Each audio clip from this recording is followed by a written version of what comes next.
مرحبا أهلا النوادي. Assalamualaikum warahmatullahi wabarakatuh.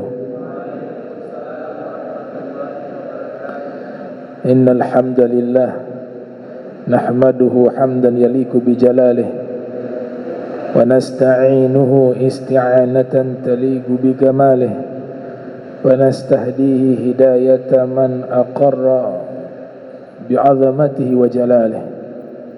Thumma nusalli wa nusallimu ala sayyidina Muhammadin wa alihi. Amma ba'du. Subhanak la ilma lana illa ma 'allamtana innaka antal alimul hakim. Rabbi ishrah li sadri wa yassir li amri wahlul 'uqdatan min lisani yafqahu qawli wasaddid lisani wahdi qalbi bihaqqi sayyidina Muhammadin sallallahu alaihi wa alihi wasallam. Ya man huwa fi uluwihi kain, ya man huwa fi fi'li hamid, ya man huwa fi majdihi matin.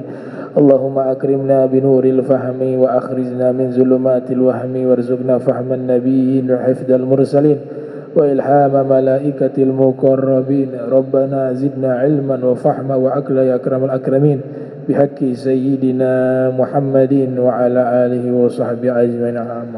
Walhamdulillahi rabbil alamin. Walal musannif rahimahullah wa radiyallahu ta'ala anhu wa ardah wa nafa'ana bihi wa bi ulumihi wa amaddana bi asrarihi wa a'adana min barakatihi fid darain. Radiyallahu ankum wa iyyakum wa muhdatsatil umuri fa inna kulla bid'ah dalalah wa kulla dalalah finnar. Alhamdulillah, puji syukur kehadirat Allah, salawat salam teriring kepada junjungan mulia Nabi tercinta Sayyiduna Muhammad sallallahu alaihi wa alihi wasallam beserta seluruh keluarga beliau, sahabat beliau dan umat beliau yang senantiasa melaksanakan ajaran beliau hingga akhir masa nanti. Sama-sama kami muliakan, kami hormati Imam Masjid Al-Muttaqin Aminun Jalbar, matta'anallahu ta'ala bi tuli hayati wa umrih wa nafa'ana bihi wa bi ulumihi fid darain. والحبيب علوي البار متعنا الله تعالى بطول حياته وعمره ونفعنا به وبعلومه في الدارين وجميع الحبائب وجميع الأساتذ والحاضرين والحاضرات إن شاء الله برحمة الله سبحانه وتعالى. Nabi pernah bersabda,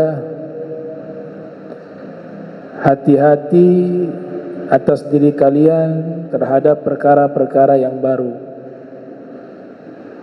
Sesungguhnya setiap yang bid'ah itu sesat, dan setiap yang sesat itu di dalam neraka. Musannif hadzal kitab Syekh Dimyat, beliau memberikan keterangan wa hadza fi ghairil bid'ah hasanah allati tarji'u ila aslin syar'iyyin.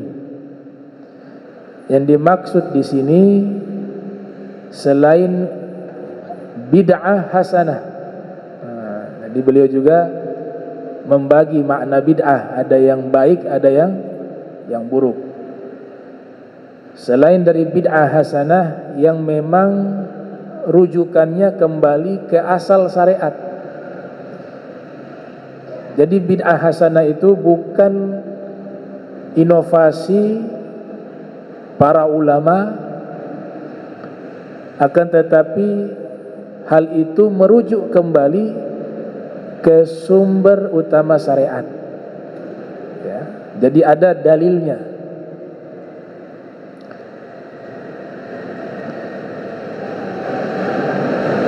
Ada satu disertasi ditulis di Saudi Arabia. Disertasi itu isinya provokatif. dikatakan dalam satu disertasi itu bahwa qad tajarra'a Syafi'i 'ala Nabi sallallahu alaihi wasallam. Qala Nabi kullu bid'ah dalalah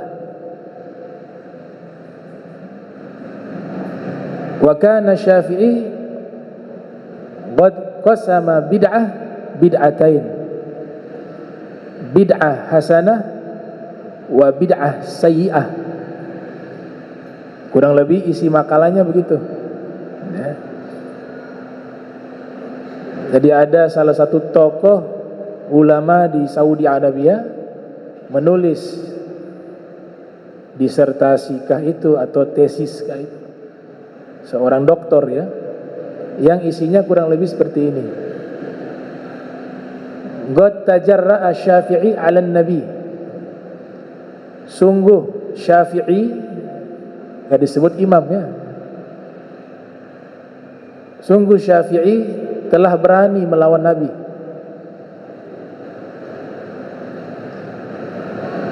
Sebab Nabi mengatakan seluruh yang bid'ah sesat, dan Syafi'i membagi bid'ah itu ada dua, bid'ah yang baik dan bid'ah yang buruk. Nah ini isinya provokasi. Yang pertama harus dilihat siapa yang mengkritik dan siapa yang dikritik. Selevel tidak.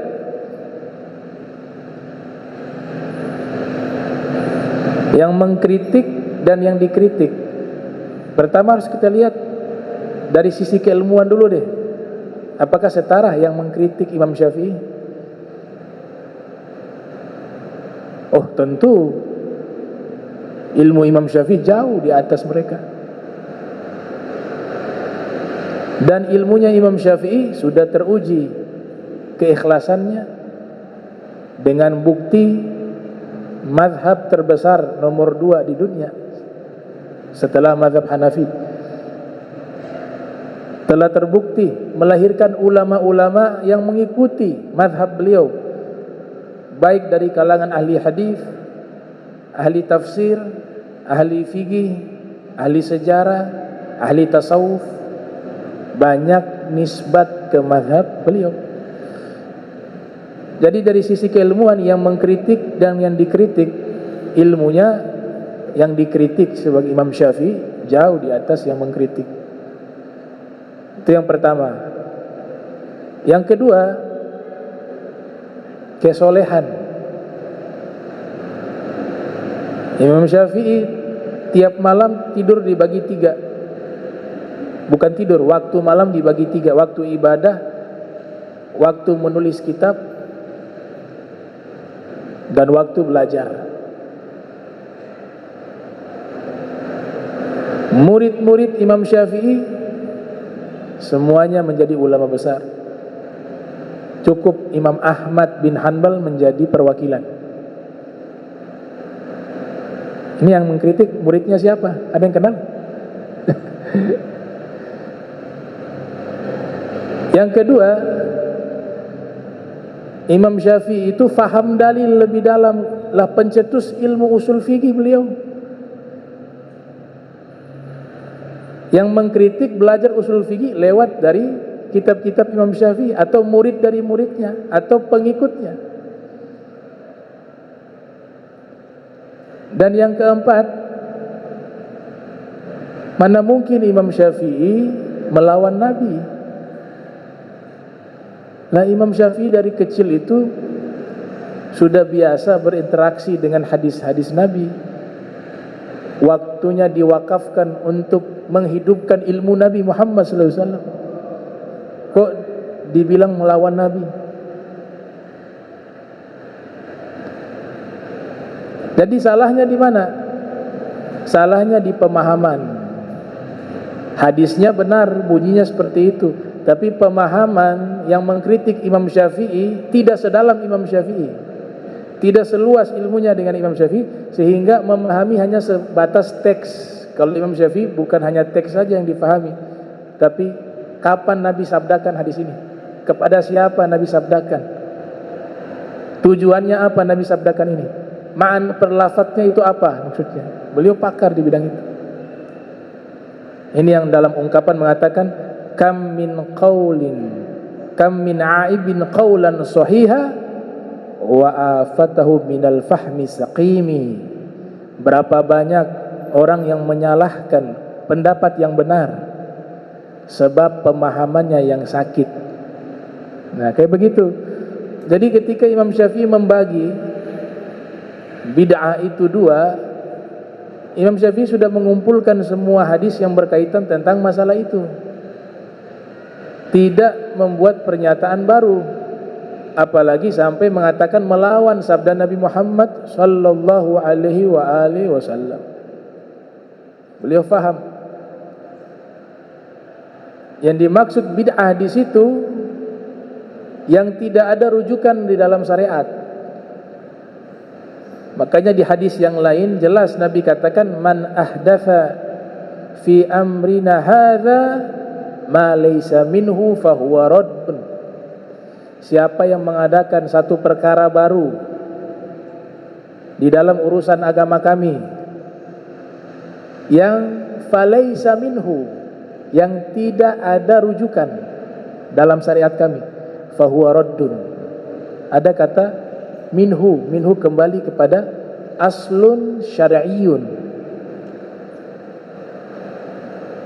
Nah, sehingga Imam Syafi'i rahimahullah menyimpulkan yang dimaksudkan bid'ah di sini adalah bid'ah sayyi'ah, yang beliau menyatakan khalafa ma khalafal kitaba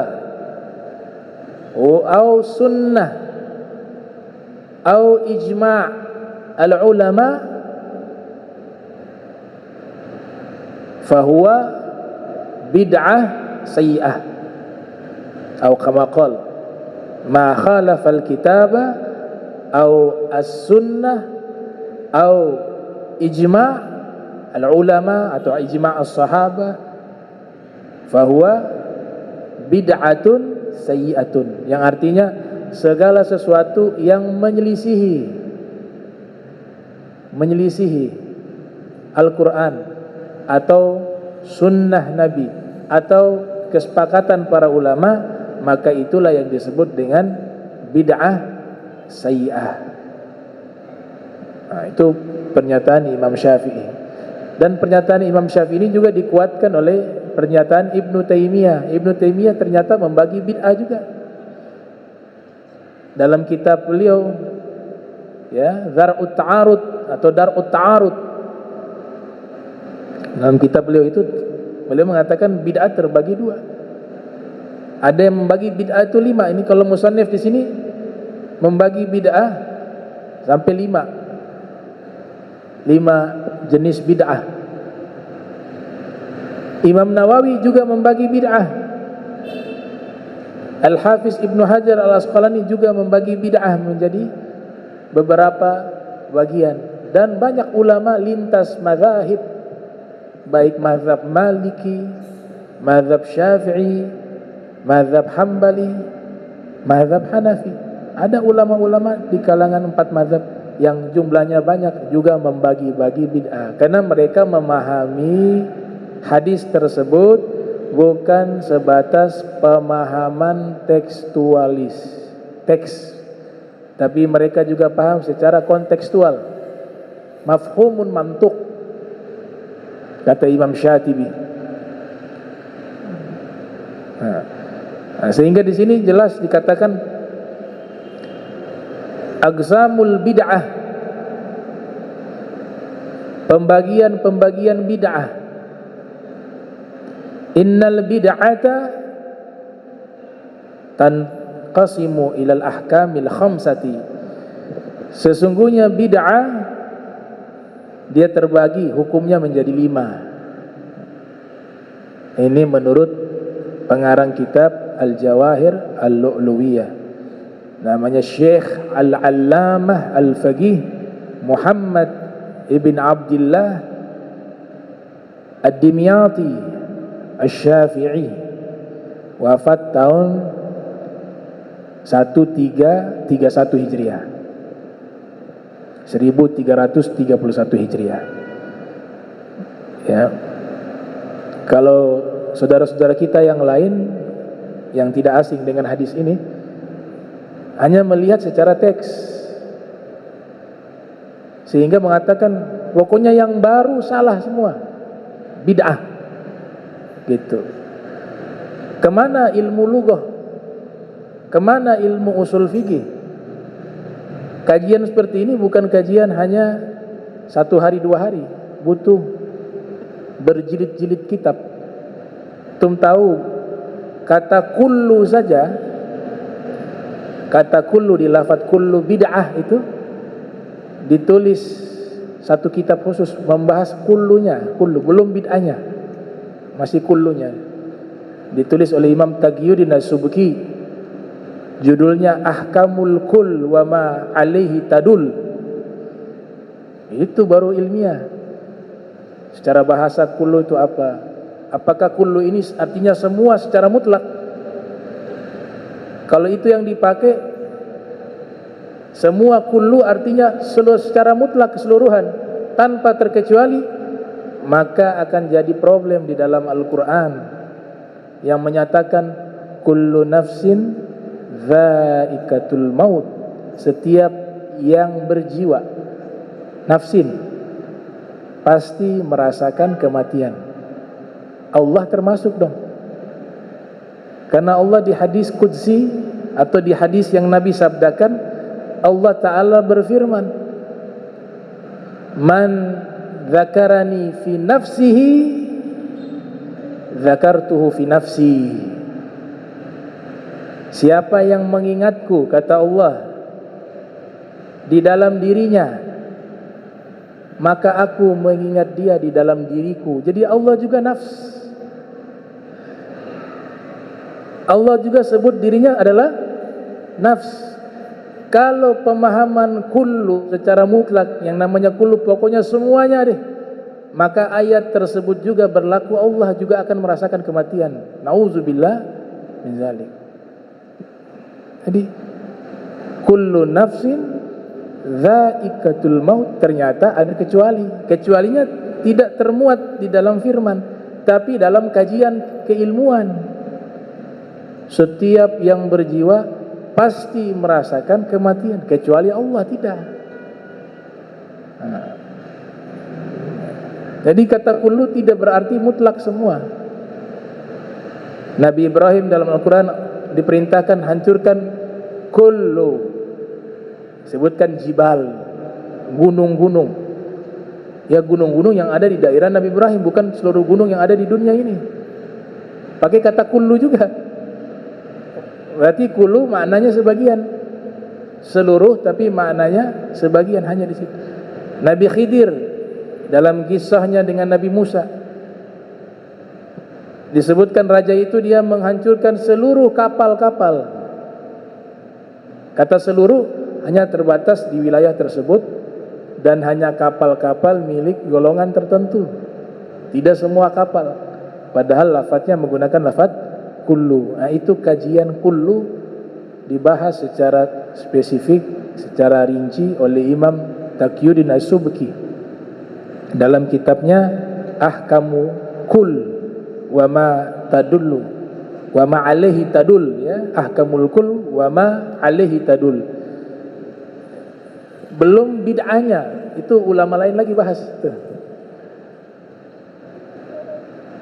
Ada kitab lumayan tebal, berapa ratus halaman, hanya membahas lafadz bid'ah. As-Sayyid Abdullah bin Muhammad bin Siddiq Al-Gummari menulis kitab membahas tentang bid'ah, berjudul Itqanu San'ah fi Tahqiqi Ma'na Bid'ah. Baru dari situ bisa paham. Nah, ini baru kullu bid'ah dolalah, semua sesat. Dia gak belajar. Ada ratusan kitab membahas masalah tersebut, yang berkaitan dengan masalah tersebut. Makanya di sini beliau mengatakan bid'ah terbagi 5.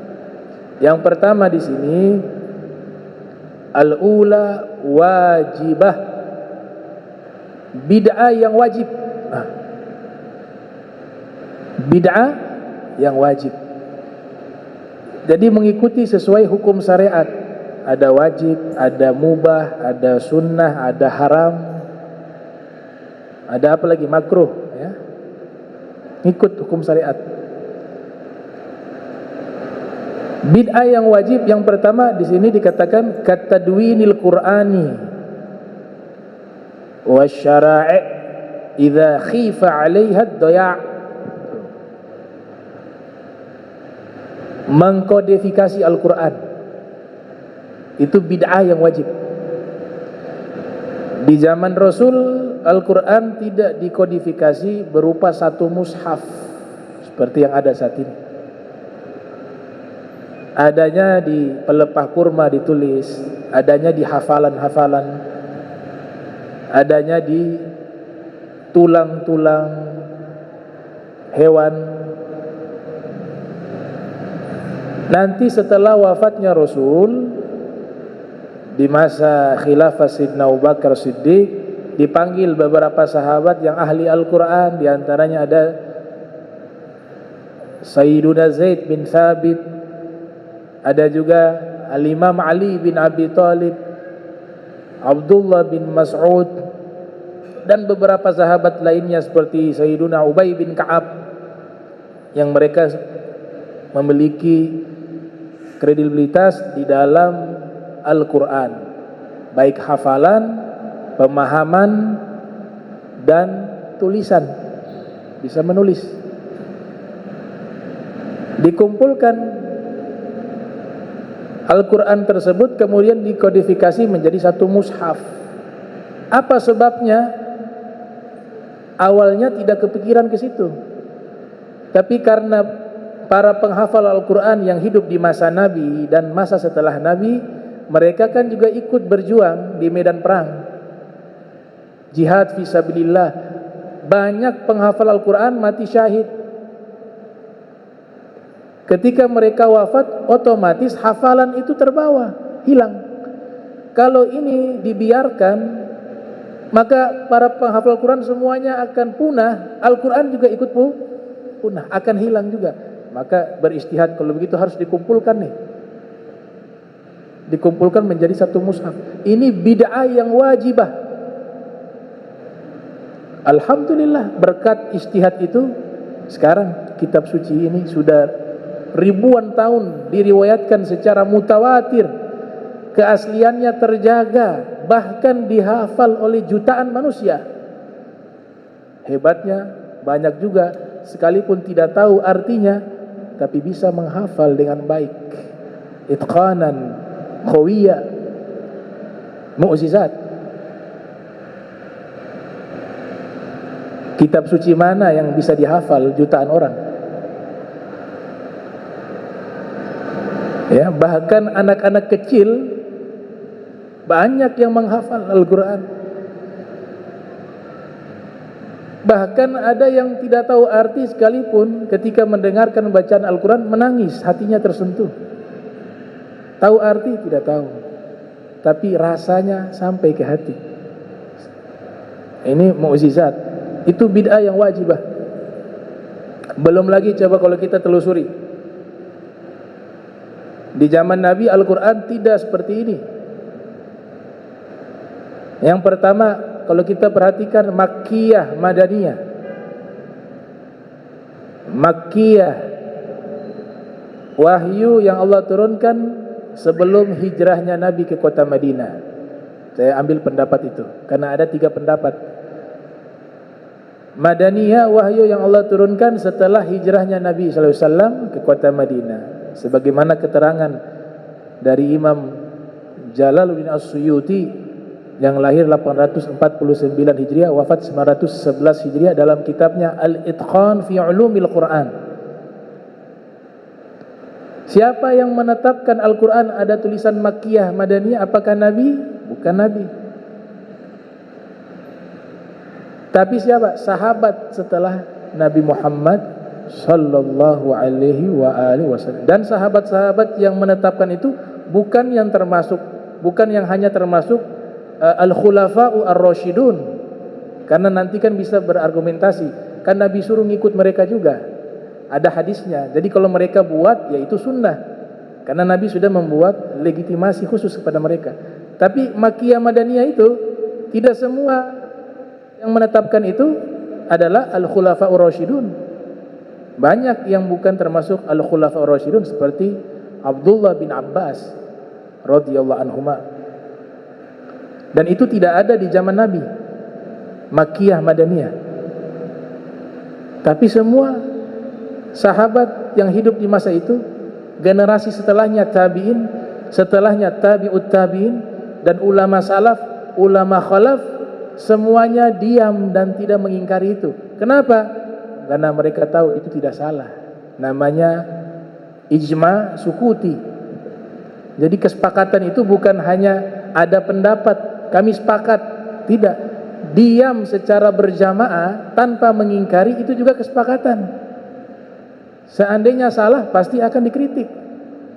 Jadi diamnya itu adalah ijma, namanya ijma sukuti.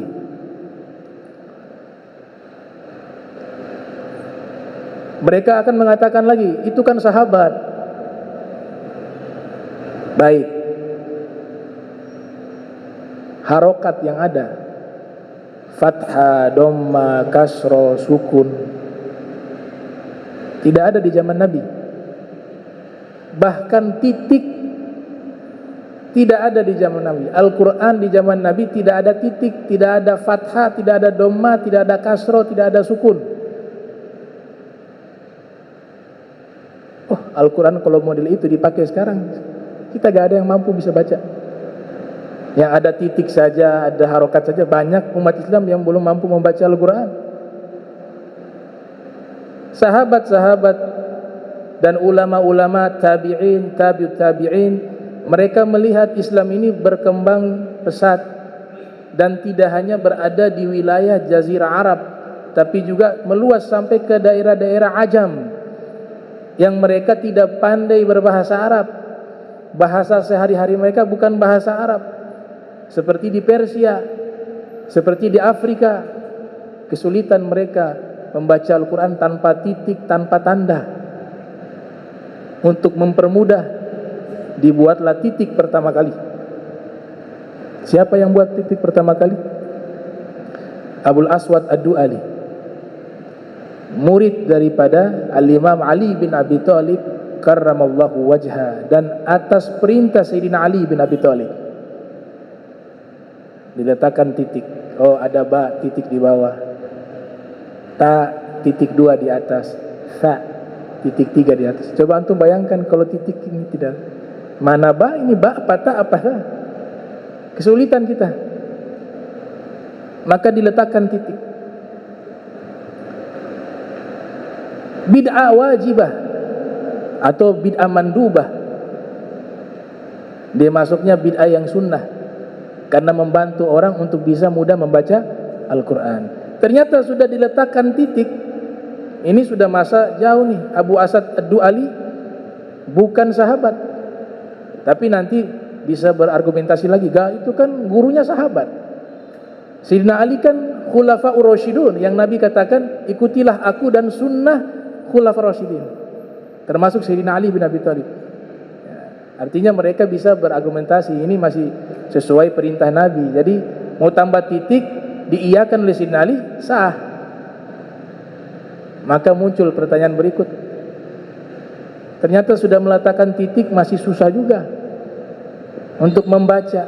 Ibaratnya kalau titik diletakkan tanpa harokat, kitab gundul. Kitab gundul gak semua orang mampu membaca. Muncul ulama tahun 100 Hijriah lahir, wafat 170 Hijriah, bernama Al-Imam Al-Khalil bin Ahmad Al-Farahidi, pencetus ilmu arud, guru daripada Imam Sibawayh dan Imam Al-Kisai, ahli nahu internasional di zaman itu. punya madrasah Kufiyah dan Basriyah. Al-Kisai Kufiyah, Imam Sibawi Basriyah. Ini guru beliau, Al-Khalil bin Ahmad Al-Farahidi. Beliaulah orang pertama dalam kitab Khizanatul Asrar karya Al-Haqqani menyebutkan beliau yang pertama kali meletakkan harokat dalam Al-Quran. Beliau bukan sahabat, gurunya juga bukan sahabat, tapi di masa itu tidak ada yang mengingkari dari sejak zaman beliau sampai hari ini. Itu adalah bid'ah yang sunnah. Kasih harokat, kita bisa tahu, oh ini bacanya fathah, ini kasro, ini dhamma, ini sukun. Pahalanya besar, mengalir ke beliau. Sudah diletakkan titik, sudah diletakkan harokat juga, masih salah juga baca. Gak tahu mana kapan berhenti, kapan nyambung bacaan, di mana tempat yang dilarang untuk berhenti, dibaca panjang berapa mobrah atau berapa mat, hurufnya yang benar dibaca seperti apa, makharijul hurufnya. Akhirnya muncul satu ulama memperkenalkan ilmu tajwid. Ilmu tajwid gak ada di zaman Nabi SAW. Ulama itu bernama Abu Ubaid Al-Qasim bin Salam, semasa dengan Imam Syafi'i. Ya, Imam Syafi'i lahir 150 Hijriah. Beliau lahir 157, hanya selisih 7 tahun. Wafat 224 Hijriah. Seorang imam alim al-mutafannin, multidisipliner, menguasai banyak keilmuan. Beliau ahli ekonomi dunia di masa itu, menulis kitab Kitabul Amwal, membahas tentang tata kelola keuangan. Beliau juga ahli hadis, menulis kitab Gharibul Hadis. Beliau juga ahli Al-Quran, menulis kitab An-Nasikh wal Mansukh fil Quran. Dan beliau juga ahli qiraah, ahli dalam membaca Al-Quran. Beliau menyusun ilmu tajwid. Kita kenal ikhfa, idgham bi gunna, idgham bila gunna, mad lazim. Kemudian diajarkan bagaimana makharijul huruf, sifatul huruf, diajarkan semua. Tidak pernah ada materi pembelajaran semacam ini di zaman Nabi Muhammad SAW. Kenapa? Karena di zaman Nabi semua sudah fasih. Ini ikut Ustadz Ulum ya. Kemarin ada tamu, Masya Allah luar biasa. Orang Madura, Ustadz Muhammad Ihya Ulumuddin, tapi juara lomba bahasa Arab se-internasional 4 kali. Bahasa Arabnya lebih lancar dari orang Arab. Ya, kita harus mengakui kelebihan orang, dan itu tidak mudah. Ya, luar biasa. Saya kagum dan tawadhu ya. Diundang acara pakai motor ke sini. Dan nuntut macam-macam. Dan saya faham betul untuk bisa fasih seperti itu tidak mudah. Ternyata ketika bercakap menggunakan bahasa Arab, kalau kita terapkan makharijul huruf yang ada di dalam Al-Quran, bahasa Arab sekalipun yang obrolan menjadi indah. Karena Al-Quran menggunakan bahasa apa? Bahasa yang fasih, yang kesastraannya tinggi itu. Disebutkan ain jelas sekali, wadda'. Disebutkan ada tak tanis, lugat. Indah, jamil. Bagaimana tidak indah? Itu bahasa Nabi kita Muhammad sallallahu alaihi wasallam. Bagaimana tidak indah? Itu firman Allah Ta'ala di dalam Al-Quran. Ya, kita harus bangga dengan bahasa tersebut. Jadi ilmu tajwid bukan di zaman sahabat, bukan di zaman tabi'in. Ada yang mengatakan Abu Qasim ini, Abu Ubaid Al-Qasim bin Salam, itu generasi sama seperti Imam Syafi'i, ya. Tabi'ut tabi'in. Ada yang mengatakan tabi'ut tabi'in. Tidak ada yang mengingkari sampai hari ini. Malahan yang mengatakan bahwa semua itu bid'ah, belajar Al-Quran pakai ilmunya, ilmu tajwid. Padahal sejarah ilmu tajwid itu adalah sejarah yang disebutkan oleh ulama sebagai bid'ah mandubah.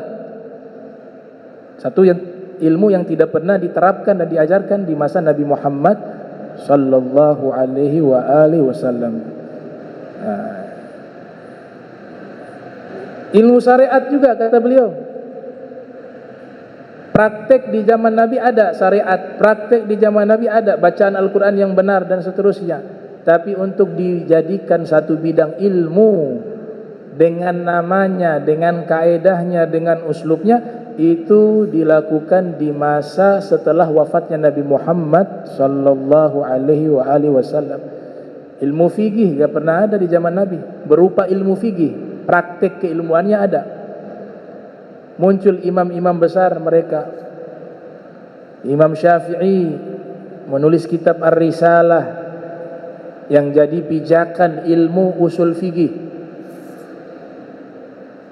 Imam Abu Hanifah demikian, Imam Ja'far As-Sadiq bin Muhammad Al-Baqir, Al-Imam Zaid bin Ali. Mereka membuat pemahaman-pemahaman hukum dengan kodifikasi, dengan rumus, dengan kaedah, dengan istinbat. Tidak pernah ada di zaman Nabi Muhammad SAW. Tapi harus dilakukan agar hukum syariat ini terjaga. Bid'ah wajibah, bid'ah yang wajib. Dan seperti ilmu-ilmu bahasa Arab, di zaman Rasul semuanya sudah faham bahasa itu.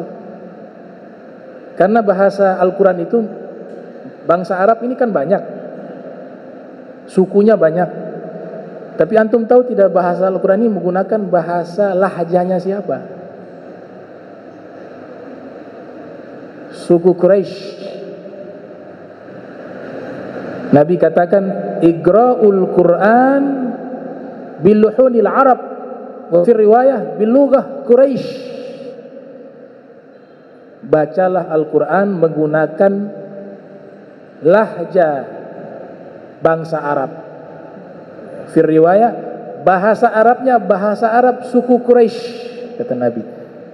Pertanyaan, kenapa harus bahasa Arab suku Quraisy? Karena Nabi min Quraisy. Masalahnya di Nabi Muhammad sallallahu alaihi wasallam yang mampu bisa menerjemahkan firman Allah lewat lisan manusia, lisan makhluk, tidak boleh orang lain, akan hancur binasa. Yang bisa menerjemahkan itu hanya lisan Habibi Muhammad sallallahu alaihi wasallam. Laukana, gimana ayatnya? Anzalal Quran ala jabali la ra'aitahu khashian mutasaddian min khasyatillah wa tilkal amsal nadribuha linnas. Ayat Al-Quran. Kalau Al-Quran ini diturunkan di atas gunung-gunung hancur. Kalau gunung saja yang padat, yang kokoh, yang kuat semacam itu bisa hancur, kata Allah, jika diturunkan Al-Quran di atasnya, apalagi manusia. Tapi memang ini manusia istimewa yang bisa menerima itu. Ya, Habibi Sayyiduna Muhammad. Nah, makanya dia bisa menjadi bahasa itu, bahasa Arab, bahasa Quraisy, suku Quraisy. Dan suku Quraisy adalah suku yang menyerap seluruh bahasa Arab yang ada di Jazirah Arab. Karena pusat perdagangan. Semua orang-orang Arab dari berbagai suku setiap tahun minimal kumpul di Makkah. Terjadi asimilasi bahasa.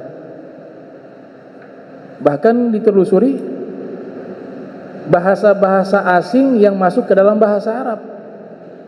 Ada bahasa Persia, ada juga bahasa Nusantara. Satu kosakata bahasa Nusantara yang memang dilacak oleh ahli bahasa, dia bukan berasal dari bahasa Arab. Dia bukan berasal dari bahasa Persia, dia bukan berasal dari bahasa Romawi, tapi kosakata ini berasalnya dari Nusantara. Kafur baros.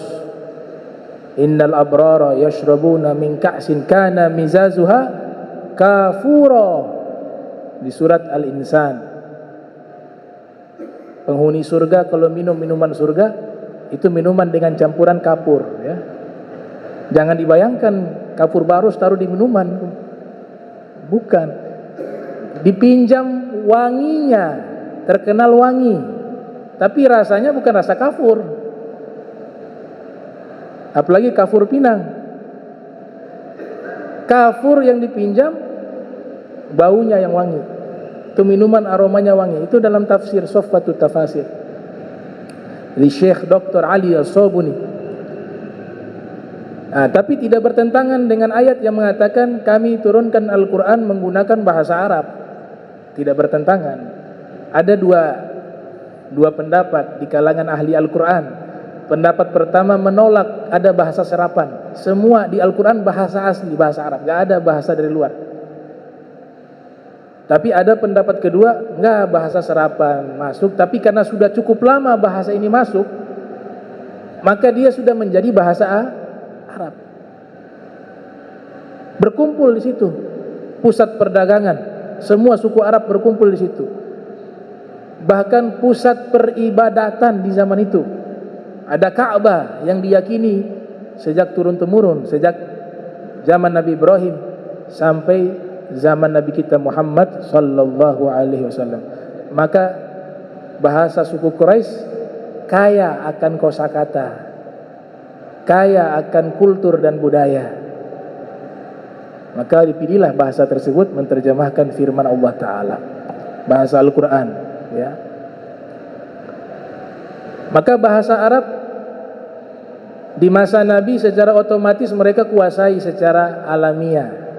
Tapi waktu berjalan Islam ini masuk ke daerah Ajam yang orang-orang sehari-hari bukan berbicara bahasa Arab, kesulitan akhirnya untuk bisa membaca Al-Quran menggunakan bahasa Arab atau mempelajari hadis-hadis Nabi yang Nabi juga menggunakan bahasa Arab yang fasih. Ada ulama hadis ditanya, Dr. Said Alwi bin Shihab, cara membedakan hadis Nabi dengan ucapan selain Nabi Muhammad sallallahu alaihi wasallam yang paling mudah diketahui dari mana? Kata beliau apa?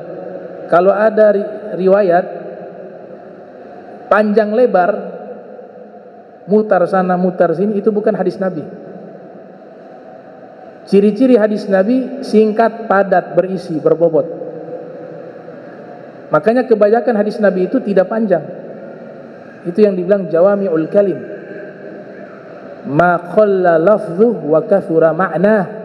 Lafadznya sedikit tapi maknanya kalau digali sangat luas. Itu ciri-ciri sabda Nabi Muhammad sallallahu alaihi wasallam. Dan tentunya Nabi berbicara menggunakan bahasa Arab yang fasih dengan tingkat sastra yang sangat tinggi dan isinya adalah ilmu dan hikmah.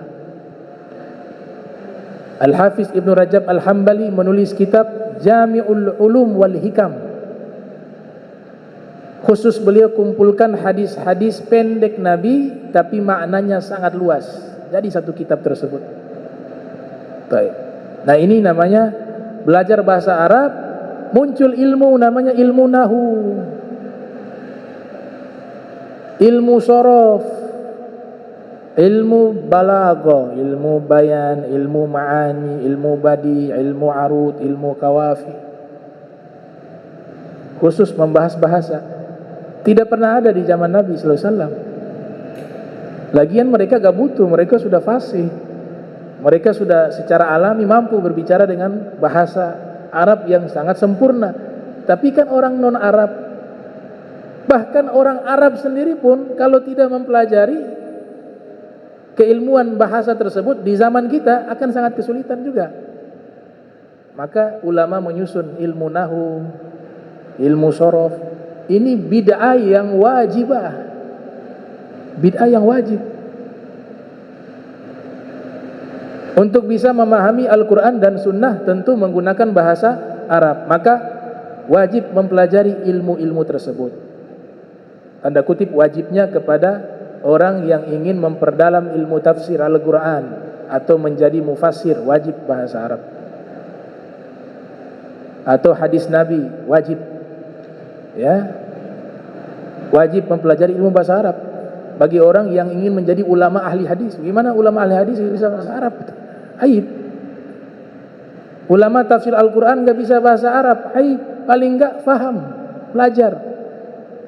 Ya, dikatakan oleh Al-Imam Ibnul Mubarak, lahir 118, wafat 181 Hijriah. Beliau mengatakan, la yuqbal ar-rajulu binaw'in minal ulumi ma lam yuzayyin ilmahu bil arabiyah.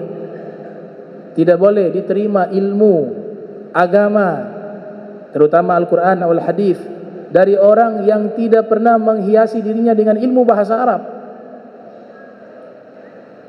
Bahkan dalam kitab Muqaddimah Ibn Salah, di frase yang ke-8, beliau mengatakan, yang bagi lil muhaddithi an la yarwiya hadithahu bi qiraati lahanin au musahhifin. Selayaknya seorang ahli hadis ketika meriwayatkan hadis Nabi, tidak boleh dia membaca sebagaimana bacaan orang-orang yang salah dalam i'rabnya dan salah di dalam melafatkannya. Nah, sehingga mereka jadikan ilmu bahasa Arab untuk kalangan ulama-ulama, mufassir, muhaddits wajib. Dan ini menjadi bid'ah yang wajibah. Waktu. Ini baru satu ini. Yang kedua deh. Yang kedua, bid'ah yang kedua muharramah, bid'ah yang haram. Nanti sisanya lanjut berikut. Nah, ini bid'ah yang haram ini. Ini yang enggak boleh dilakukan nih. Nah, kita harus paham bahwa bid'ah ini masuk ke berbagai disiplin ilmu, ya. Ada bid'ah dalam ilmu akidah, ada bid'ah masuk ke dalam ilmu fikih. Ada bid'ah juga yang masuk ke dalam ilmu tasawuf. Ada bid'ah juga masuk dalam ilmu bahasa, ilmu sejarah Nabi Muhammad SAW. Jadi dia masuk di fan ilmu itu ada. Di sini dikatakan bid'ah yang haram kal mukusi wal madzalim. Al mukus jama dari maksun, bea cukai. Itu bid'ah yang muharramah. Ini pembahasan panjang ini. Ya, orang Islam sebenarnya dalam hukum Islam wajib zakat. Non muslim tinggal di wilayah Islam wajib bayar jizyah. Harus diketahui jizyah itu di bawah zakat. Zakat 2,5%, jizyah di bawah sebagai uang keamanan, dan itu keadilan karena orang non muslim yang tinggal di wilayah Islam itu berbicara hukum Islam. Mereka kan tidak wajib zakat, sehingga mereka keluarkan lewat jizyah. Yang orang yang mampu mengeluarkan zakat dari orang Islam wajib mengeluarkan zakat 2,5%. Sekarang pajak lebih tinggi dari zakat. Berapa? 12%. Malahan kalau zakat gabung dengan jizyah gak cukup 12% juga, masih di bawah itu. Ini pengarang kitab yang katakan ini. Ini bid'ah muharramah, bid'ah yang haram. Bid'ah yang haram lainnya adalah tauliyah al-manasib syar'iyyah man la yasluhu laha, memberikan jabatan mengurus urusan agama, urusan syariat, tapi jabatan itu diserahkan kepada orang yang tidak ahli. Ya. Menteri agama misalnya di negara Uganda, ya.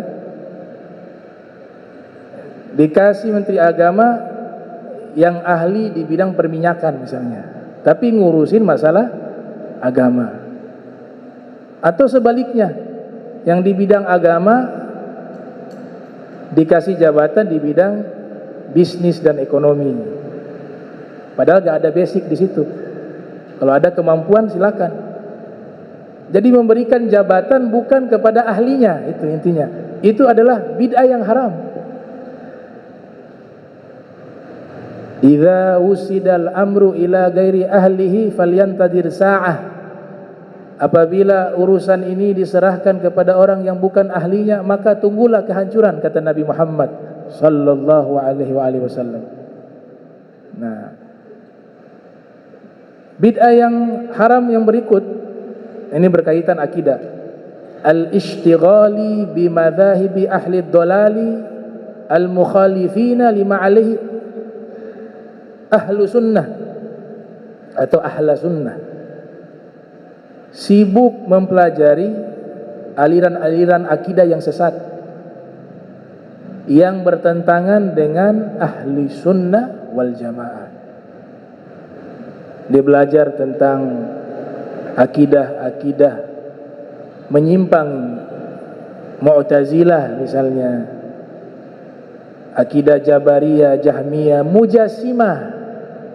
Mujassimah, akidah yang memfisikan Allah seperti makhluk.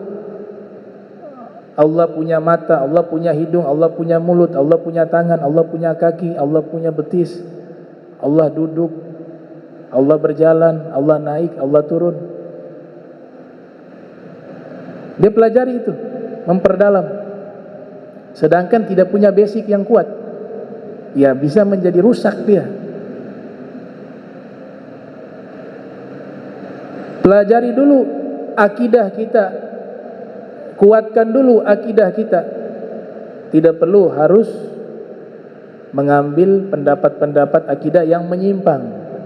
Tapi kalau memang dia seorang peneliti, ingin mencari tahu akidah-akidah menyimpang apa saja yang pernah ada dalam aliran Islam, nah, untuk dia memperkuat keilmuannya, menambah wawasannya, silakan. Yang penting ada basic. Untuk urusan Al-Quran dulu jadi problem tuh.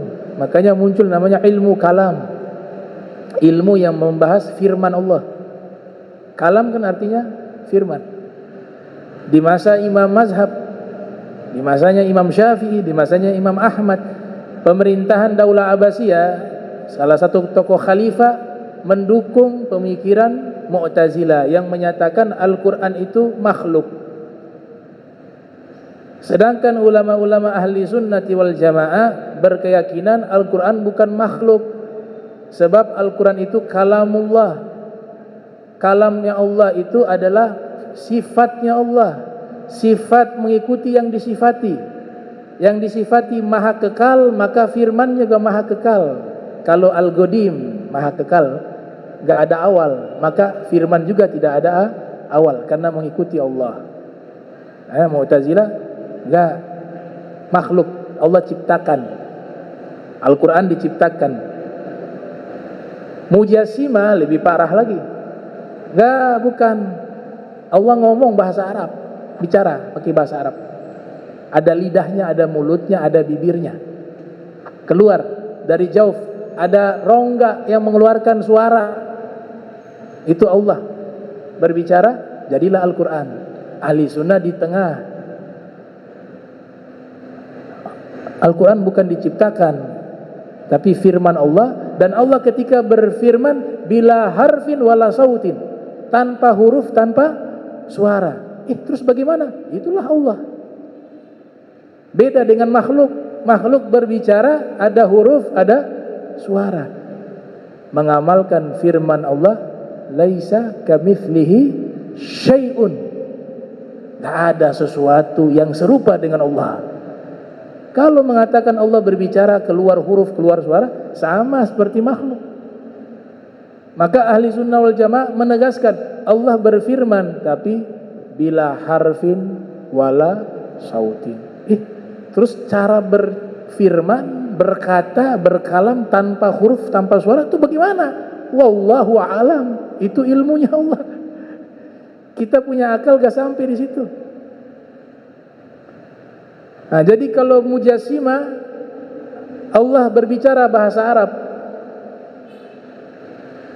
mulai dari surat Al-Fatihah sampai surat An-Nas, 114 surat, baru jadi Al-Quran. Ini menyimpang firqah Mujassimah. Yang Mu'tazilah niatnya baik, ingin mentanzih Allah, mensucikan Allah, maka dikatakan enggak, Allah ciptakan itu Al-Quran.